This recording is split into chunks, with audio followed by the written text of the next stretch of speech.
This is my 2022 Honda Civic in the Sonic Gray Pearl, a color that has become very popular since I bought it new in 2021. Unfortunately, shortly after purchase, a previous neighbor scratched it with his car door and never owned up to it. You can still see the burgundy paint from his door embedded in the scratch 3 years later. Today, we're going to fix that scratch.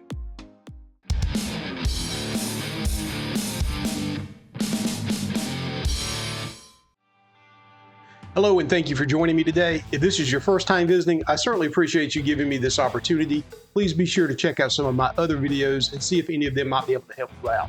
Now, for those that are returning, as always, thank you for your continued support. It means the world. Now, I'm not a paint or body guy, so this will be my first time at trying to fix a scratch like this. I did go online and watch several videos from supposed experts who do this for a living to try to pick up some pointers, but I'm not expecting perfect results. Now, what I do need from you guys is to go down to the comments section after you watch this and tell me everything that I did wrong. Yes, I'm actually asking for your criticisms on this because I want to get better at it. Now, this video is going to be a warm-up for when I go to tackle this scratch I got on the door with my Tesla a couple of months ago. So I'm hoping that the mistakes I make in this video and with your guys' help, I'm going to be able to do a much better job when I tackle this job. Now, let's get on with today's video. Are you struggling with nicotine pouches? Reaching for that can first thing in the morning? Popping them in one after the other all day? Do you know how much you're even using or spending? Pouch Kicker tracks your habit, shows the cost, and can help you slow down or even kick it for good. Sign up free today at pouchkicker.com or scan the QR code. Kick that can now, link in the description. Here we have the products that I will be using today. This is the touch-up paint that I've chosen to go with, ScratchesHappen. I purchased mine from Amazon and I've left links in the description.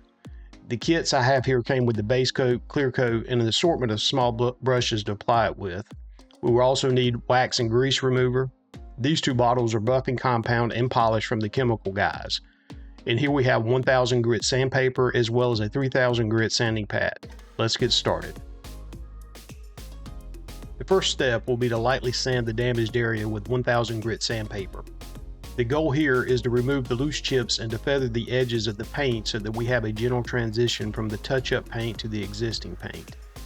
This will damage the existing clear coat, so I'm using very little pressure and letting the sandpaper do the work. I'm also trying to limit the sanding to the damaged area only.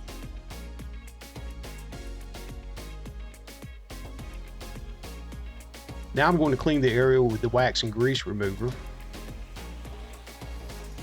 We can see how the sandpaper has cleaned up the damaged and feathered the edges.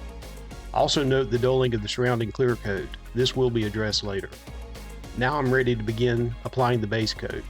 I use this small applicator to dab the paint on, and I'm trying my best to stay within the damage. I'm picking up the paint in very small amounts by using the paint on the lid of the bottle. I applied 2 coats with 15 minutes of drying time in between, and then I realized that I had an issue.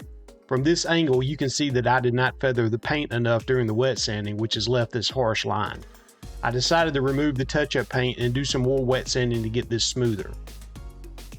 I then applied 2 more coats, and this was my end result that I was much happier with.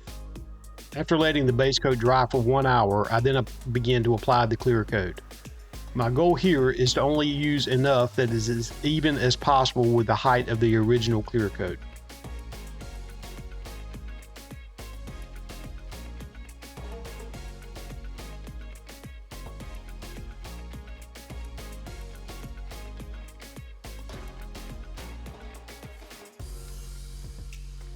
Here is the end result after about 1 hour of drying time.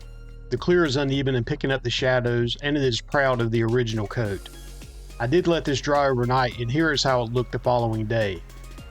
From a few feet away, it's not very noticeable, but up close, it's pretty horrific. I'm going to wet sand with the 1000 grit again and try to smooth it as much as possible so that the light does not catch the imperfections. I am sanding as gently as possible and trying to confine myself to the repaired area only.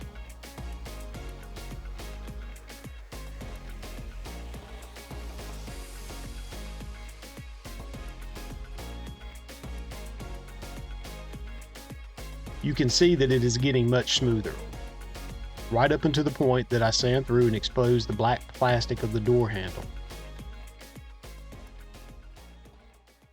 I decided to solder on to get the clear smooth, knowing that I can just touch up the touch-up.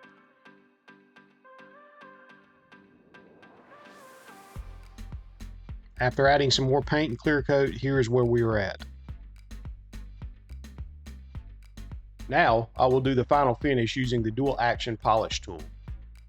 I start with the cutting compound to be smooth as possible.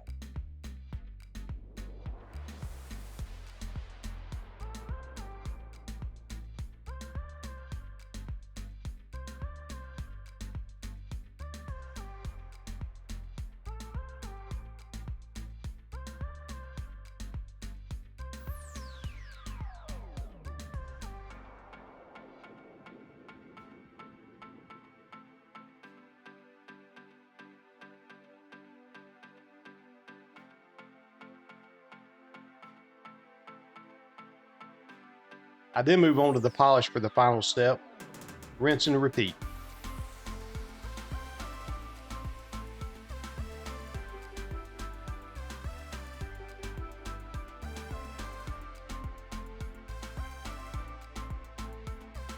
It still wasn't looking as smooth as I had hoped, so I went back to the 3000 grit pad and did a little more wet sanding.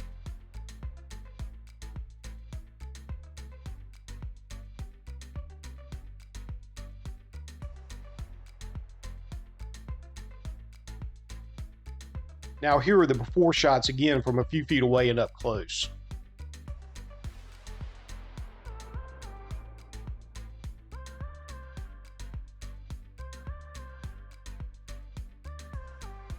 And here is the finished product. From a few feet away, the repair is virtually unnoticeable. When we get up close, you can see where the clear coat is slightly yellowed and still uneven, which is casting a shadow on the finish. The area is smooth to the touch, so I'm guessing that it has small air bubbles inside, which are causing the imperfections.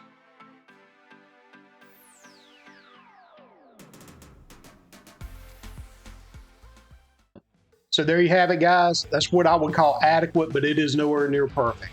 So please be sure to go into the comments, tell me everything that I got wrong with this, and I'm going to do my best to address it in a future video. Thank you for watching. I'll see you in the next one.